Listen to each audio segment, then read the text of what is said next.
at 6 o'clock. This week marks 3 years since Colorado began shutting down because of the COVID-19 pandemic. News 5's Ashley Portillo looking at many of the changes made since then. She joins us live from Odyssey Gastropub downtown of the Springs.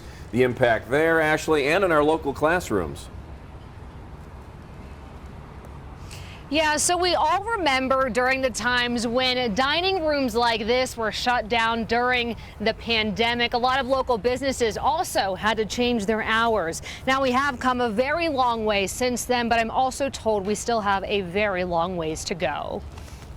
March 2020 brought fear of the unknown. We had no idea how that would affect day-to-day business, our personal lives, or the community in general. Tyler Sherman owns Odyssey Gastropub. He remembers when his business closed its doors. And that was another kind of panic moment, like when is this going to be over? Businesses pivoting to stay afloat.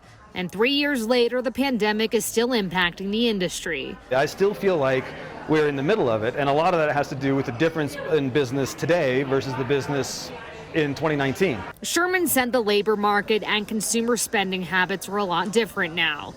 Educators and students were also greatly impacted. You just don't even think about how something of that magnitude would affect your career. We quickly pivoted, and we started having teachers teach from their living rooms, their bedrooms. Sandra Graham is a local teacher. Kelly Moore is a principal. And they both say Harrison School District 2 is also still dealing with the aftermath of the pandemic. We talk more about the mental health of young people, especially 6th through 8th grade, which is the group of students that I get to work with every day.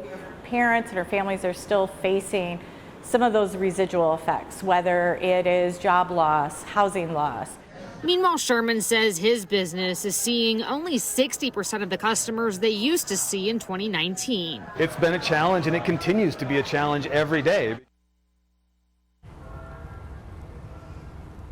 And Sherman also told me that a lot of customers are paying for their meals differently right now. Before the pandemic started, I'm told about 65% of people were paying for their meals with a debit or a credit card, whereas now it's about 99% of customers. Reporting live in Colorado Springs, I'm Ashley Portillo, News 5. Ashley.